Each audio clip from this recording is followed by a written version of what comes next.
the South Carolina Football Hall of Fame, it's more than football. It's making a difference through football. Stay tuned for the Inside Blitz with Levon Kirkland. Hey, welcome back. I'm your co-host, David Wyatt, in studio with Levon Kirkland. Hey, David, how you doing?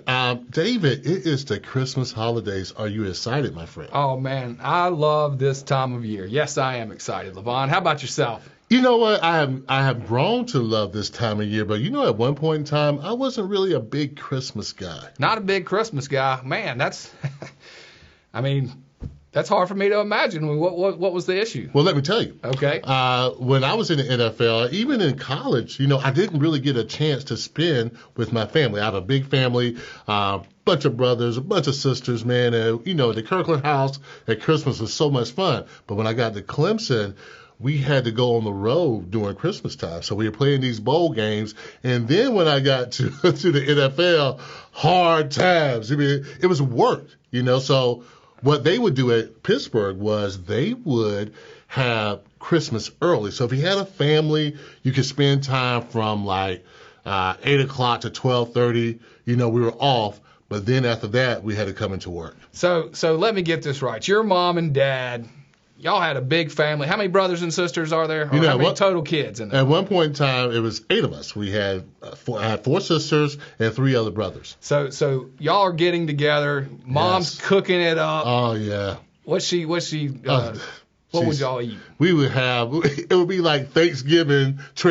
gone to Christmas. So we'd have, the turkey, the ham, the stuffing, everything. Love that all stuffing. The cakes, all the pies. So it was great. So you got spoiled on Christmas growing up, and then at Clemson you couldn't make it because you're at a bowl game. Right. And then in the NFL. So you're telling me, and now look, I did represent players in the NFL for a while, and we would be going this time of year is obviously the playoff chase and Pittsburgh in it, and my good friend Nick Eason actually made that playoff run and won a Super Bowl with the Steelers. So I have a little bit of experience with that from an agent's perspective, pulling for the team. Right.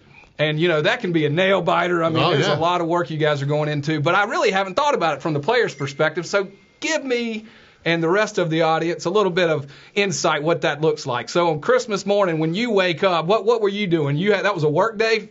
That was basically a work day, but we didn't have to come into work till after 12:30.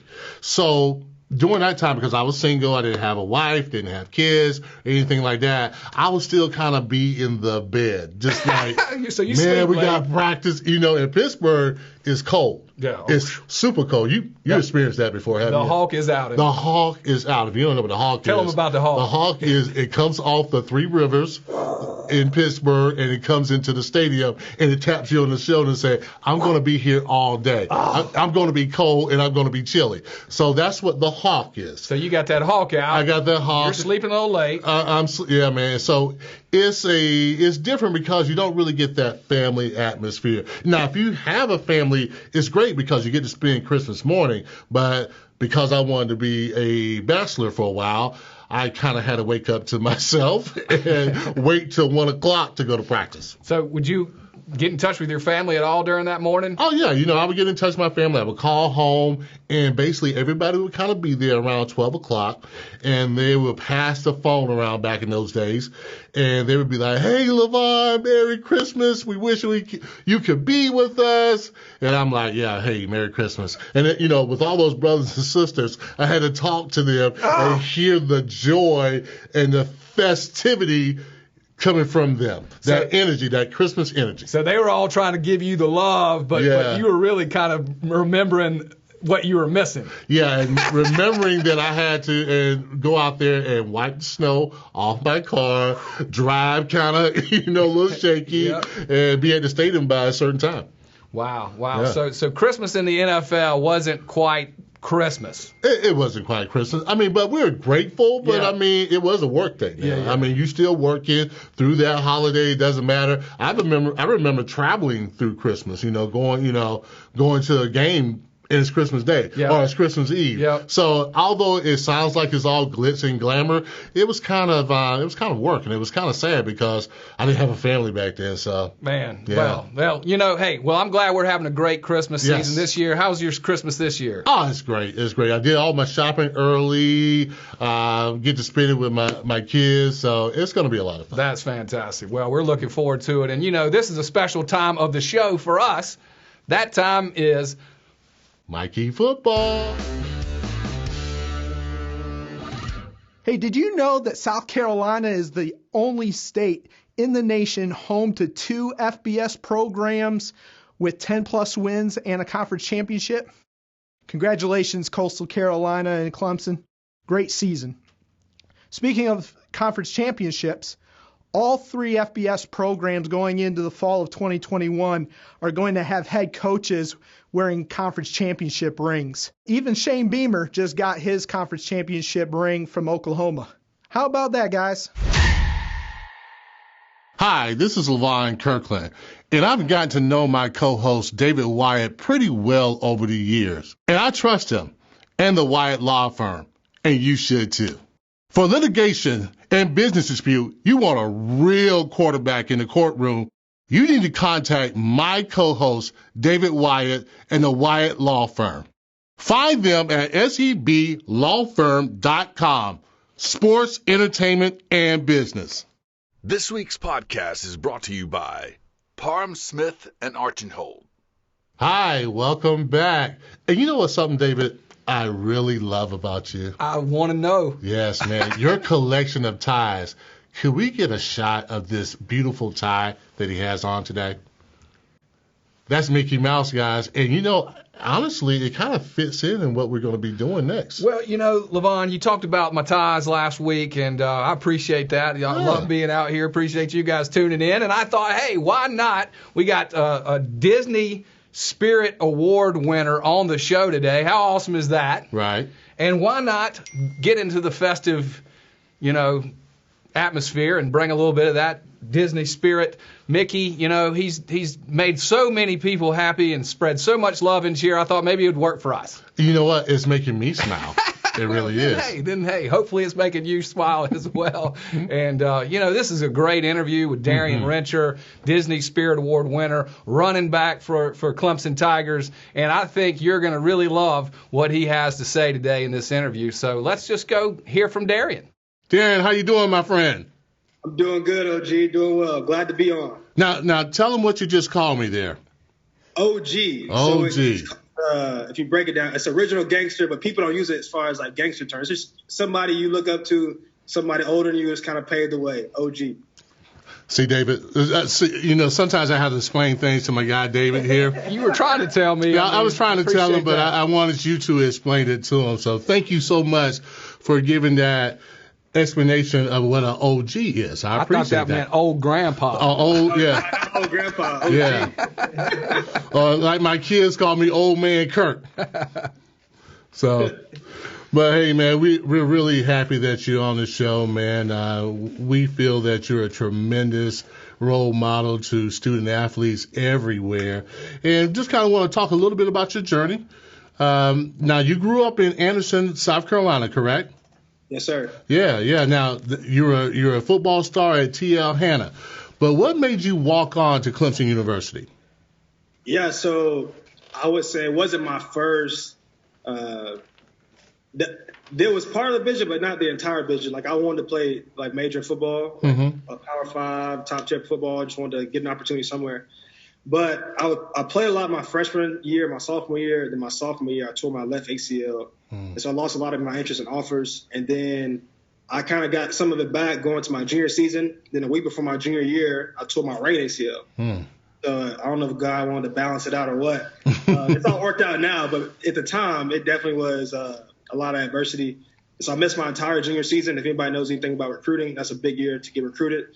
And so I was getting recruited not by Clemson per se, but like schools like Wake, Tennessee, Coastal, which shout out to Coastal, now they're doing their thing. So smaller schools, like nice schools.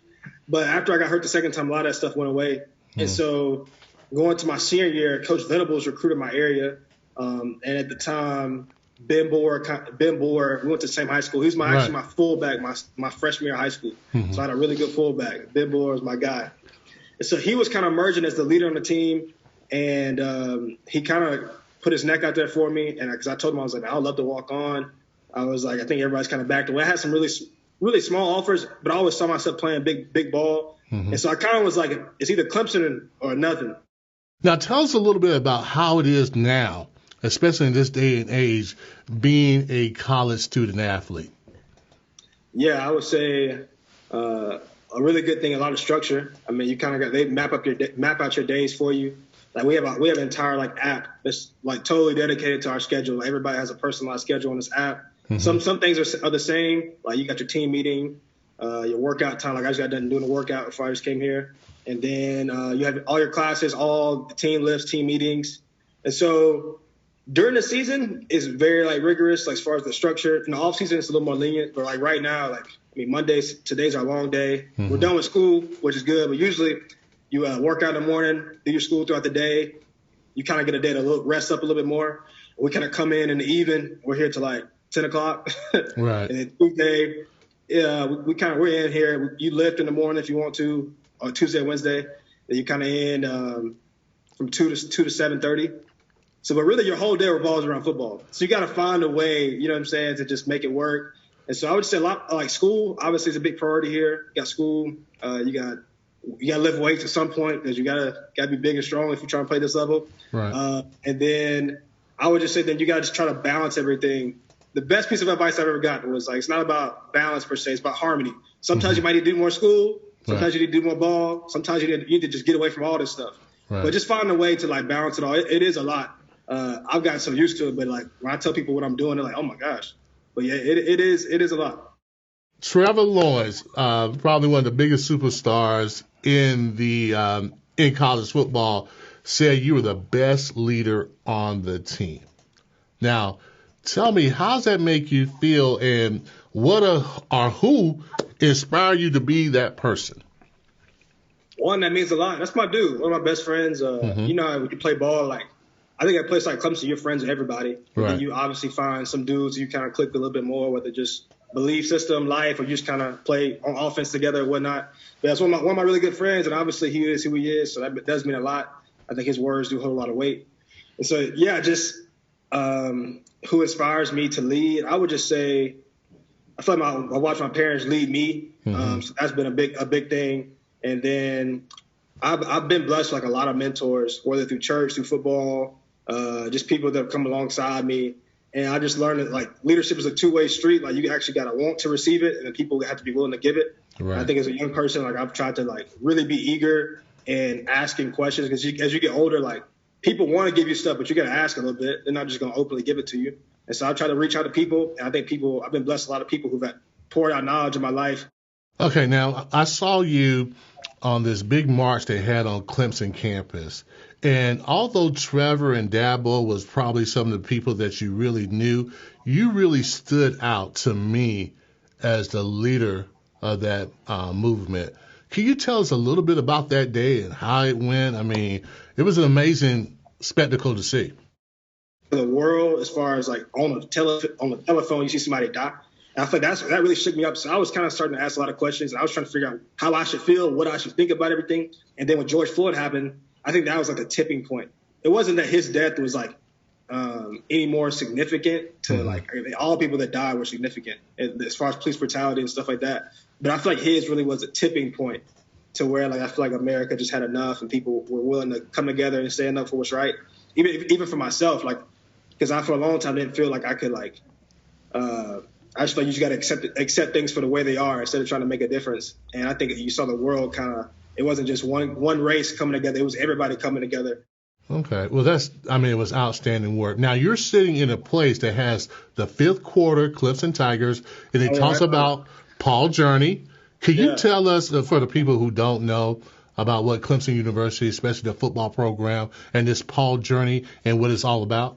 Yeah, so Paul Journey, and I always tell people, I feel like I came into Clemson at the perfect time. So I came in, I walked on in 2016, and I was like, Jeff Davis has been doing this work throughout the years without a title, and Coach Sweeney finally made pretty much program founded his program, Paul Journey, which is passionate about winning. And just there's a lot of different pillars a part of it. You have like community service. Fifth quarter is pretty much the pun on like life after football. 4 quarters of football, so life after football. How you preparing us for not just life now, but life after football. And then you have Travis Blanks, who's an ex-safety here. He actually just got hired. He's part of like pretty much he's a liaison to like ex-players still being plugged into the program. You see a lot of programs. The thing that happens is like you kind of get away and it's hard to stay connected. You get different coaches, coaching staff, and all that stuff. So his job really is to just help players that have left stay connected to the program and use all the resources they can. And so that's kind of like all the different. You got Reggie Pleasant, who's part of like the spiritual foundation of Paul Journey. So all I have to say really is to, like, you've obviously anybody who's been around the game and watched the game from afar, it has been easy over the years for like football to use kids and use young men. And the whole premise behind how Coach Sweeney's built the program and what he's done with Paul Journey and Jeff Davis especially is helping young men use football. Well, like I said before, I mean, that's an outstanding program. I think it's a model program that people should really follow as far as their programs are concerned. Now, let's jump to this award that you won lately. What was that all about? Tell us more about this Disney award that you won. Yeah, so the Disney Spirit Award. Yes. One, I had no idea I was nominated for it. I was up for a couple other awards, but I knew they had nominated my name, and I was kind of aware because I was in the selection process. But apparently they nominated me for whatever reason. They didn't tell me. So I guess it ended up working out because I was definitely surprised. But yeah, so it was on a Monday practice, so kind of like a day like today. So this was almost 2 weeks ago now, and like I was tired. I lifted all day. It showed on the video. Like, so that people, when you watch the video, the camera. You're just chilling. Like, let's let this practice be over with. So the camera zoomed in, so nobody, like, people were like, hey, did you know the cameras? And I'm like, no. Like, so like, we got cameras around us all the time because they're always kind of making stuff for social media. So I didn't think twice about it. Right. That camera was like 20 feet away, zoomed in on me. And so I'm like, that. My face is the most natural. Like, you know how it goes. It's before practice. It's late. I'm like, I'm listening. Like, I'm definitely I'm engaged, but like I ain't all jolly sunshine and rainbows. It's like, man, I'm trying to get my mind right. We've been in meetings for 3 hours. I'm tired. I'm ready to go home. And so, but then he starts announcing the award and kind of saying the names associated with the award. Tim Tebow, Mark Hurst, who played at Boston College. Crazy story. Obviously, Tim Tebow and his impact on the game in college. James Conner, running back from Pitt. Alabama football team. And then you got the Iowa football team, the hospital thing. Right. The Trent Howard story from Purdue. So all these names associated with this award, I'm just like, man, whoever wins this award is like, that's going to be pretty cool. And so I was thinking they were going to give it to Trev or the entire team because I feel like we've done a lot as a team. And so I'm just sitting there listening, and then my man says, Darien Rencher. And that's like, oh, wow. And I just, my immediate reaction was just like, just honored. Like, I was like, to have my name associated with some of those people, it's just because those people, I think, one, it kind of tells what you've done, but also the trajectory of like what people expect of you in your life or what you expect of yourself. Like, just told the story of my journey, and I feel like it was like a really cool milestone for me. Like, it isn't the destination, you know what I'm saying? It's like, sure, it's a milestone along my journey, which I feel like I'll never forget, and really put wind in my sails to keep dreaming, keep pushing. Well, we saw that when you played against Virginia Tech. You just took off, my man. Tell us more about that. I mean, you just won the Disney Award, so you had nothing to lose. Just give me the ball, Coach. Man, how did that feel? You couldn't script it any better. Like, and it's crazy. We had the Disney movie, so everybody hoped was like, man, Disney couldn't write this any better. Right. We were just joking in the locker room. And so, but really, like, I got the award on Monday. So throughout the week, probably like the most my phone has rung in forever. So a lot of people reaching out, just like people from the community, people from Clemson, everybody who feels like they've like watched me or been a part of my journey, which is awesome. And so I'm kind of on the high all week, honestly. And then going to the game, because I had a chance against Pitt, and it just was unfortunate. Like, I couldn't punch it in. And then I was just like, man, I feel like I made the most of my opportunities for the most part this year. I was like, I want to get in the box before, you know what I'm saying, before the season's over, the regular season. And the way the flow of the game, like I play special teams, and I know like I'm kind of behind some of the guys running back, and so I kind of always know I'm gonna get in. We're up a couple. The flow of the game is good. I'll probably get in third, fourth quarter. But they were holding the ball the entire game. Yeah, I saw that. Man, I'm not gonna get in. I'm gonna get in with like 20 seconds left, which is fine. But so we got in. I think we just had a 3 and out, and we got the ball back at the 50. And I'm like, hey, I'm from the 50. I'm gonna be good. Like, we'll see what happens, but I know I'm good for the 50. Right. So in the way first carry, they called inside zone to the right. The linebacker kind of misfit his gap. I kind of played with him with my eyes. I saw the hole, and I was just running. Like I was just. You were running. I kept seeing grass. I kept running. And so I'm running, and then I was when I crossed the line, I kind of looked back like there had to be a flag. I was like, this is too good to be true. Oh, man. There's got to be a flag. And then when I saw everybody running and I saw the ref hands up, I was like, hey, man. So I was hyped. And just, man, it was the cherry on top to a really cool week. Like I feel like God couldn't have orchestrated it any better. So I'm just thankful. And it definitely be a week I won't forget. You know, the cool thing I thought about that was when you came to the sideline, all the high fives, the chest pumps, and everything. It really showed from a fan perspective how much the team really, really care for you and love you and all that, man. How did that feel to get all that love when you got on the sideline? No, it was. I think the biggest thing is like unprompted. Like it's like that wasn't staged because I went back. My parents and they watched the TV copy, but I was living it, and so it really, for me, it was just. I feel like all the love I put out to my team in the world, I've gotten it back 100-fold. Like I feel like it was just to see all the guys like younger than me, older than me, or same age as me. I'm the oldest one on the team. One of the older guys, but just to see all the love, and then for my coaching staff, Coach E up in the box, Coach Sweeney, everybody, Coach V, just a lot of people in the building who've kind of watched me evolve, to say, and just to see like just the natural joy, and what I feel like it comes from seeing somebody who tried to do it right and one of the best they knew how. I got you. Yeah. Hey, Chairman David, do you have any questions for this fine young man? Yes, sir. I just want to say thanks. I mean, appreciate what you're doing and the example that you're living. And I guess Levon has asked a great deal of the questions. What is it your favorite thing about Levon Kirkland? How about that? Yeah, so the craziest part is my dad. So my dad's older than him, but they were kind of in school at the same time. My dad Levon said he had to extend to college, I guess, to get his degree. My dad stayed at Clemson for a long time. So Levon was here and left. He came back. My dad was at Clemson for like 7 years. My dad ran track at Clemson. I would just say, like, so he always showed love. Like, I mean, since I was little. So he never knew what I would become. And obviously how life's come full circle. But I remember, this is actually, I don't remember where we're at. It was some Gold's Gym. It might have been in Greenville. I think I might have been like 8 years old. And Levon, so he still had hair. It's all gone now. Hey, he was in there. I think, and this is before I even lifted weights. Anybody who could lift weights, and if you lift 135, I thought you were like the strongest person in the world. He's in there throwing up like 300, 340, 400 pounds like it's nothing. And he shook my hand. I thought he was the coolest guy in the world. And so I would just say he's always shown love, man, and just to see like how it's come full circle. And I feel like that's kind of the irony of life. You just never know what people are going to become. So be nice to everybody. And now I'm sitting on this podcast and I'm talking. So I would say he's always been a good guy. He's always shown love. Oh, man, that's so nice. Hey, I'm going to get your autograph next time I come to Clemson, okay? Next time we hook up. But, again, thank you so much for gracing us today. We really appreciate it. We know you're on a full schedule. An amazing, outstanding young man. Thank you so much for coming. Yes, sir. Appreciate you guys. All right. Be good. Thank you so much. Thank you so much. Wow, what an amazing young man, very mature for his age. And I tell you what, to take one from Oscar Wilde, be yourself because everybody else is taken.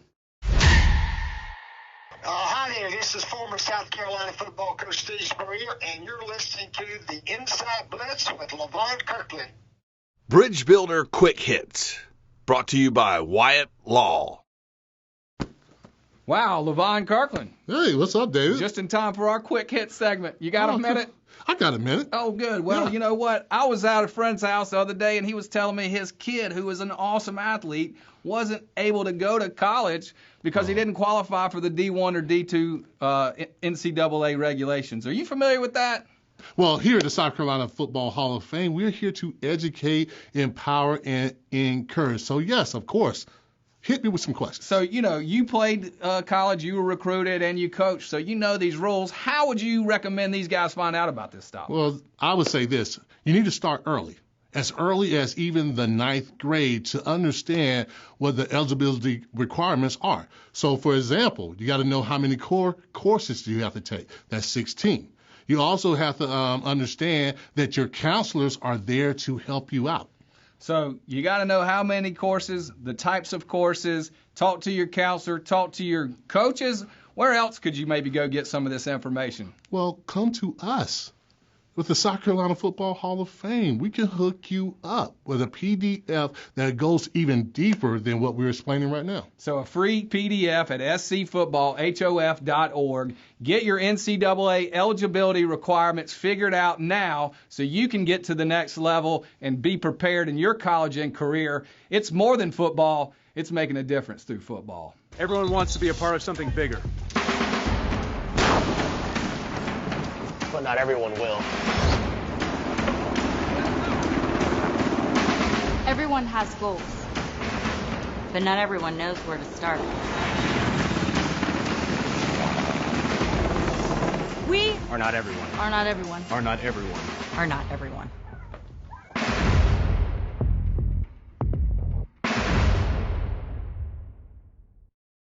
Well, all right, another fantastic show. We appreciate you being here. And Levon, we had Darien Rencher, Disney Spirit Award winner. What an incredible honor for that young man. No question. And impressive as all. And, I have the Quick Hit segment, some great nuggets to try to help lead these young folks. Tell us about your mission here. This show, it's the Inside Blitz with Levon Kirkland. Right. And you talk about this, Bridge Builder Excellence Program, and this. I've seen a hashtag SC Top 10 in 2030. What's it all about? What are you trying to do here? Well, David, you know that we've had a problem in South Carolina for quite some time, and what we're trying to do is rectify that problem. Instead of being ranked 43rd, we want to be at least ranked in the top 10% when it comes to college and career readiness. So we put this campaign together, Top 10 in 2030, to get our students ready for that very next step they're going to be taking. Yeah, well, it's fantastic, and I love it. I love what you're doing. I'm obviously on board and committed, and the whole team here. We appreciate our great friends at Prominence Media for helping out, and all of the great sponsors of this show. I mean, it's been an amazing year, an amazing start to a new season, and so, wow, South Carolina in the top 10 of college and career readiness, our students by 2030. Yeah, it's a big goal. It really is. It's a lofty goal, but I think we can achieve that goal. And I feel that there are a lot of people out there who want to help us out with that goal. And you can do that by being a volunteer. You can do that by being a member. You can do that by advertising with us on the Inside Blitz with me, Levon Kirkland. That's fantastic. Well, we do at Wyatt Law. We're proud sponsors of the show, and it's been great for our business. And I think it'd be great for yours. If you want to get involved, if you want to invest in this program, how can they do that? Well, just go to SC Football, spelled out, football, HOF.org.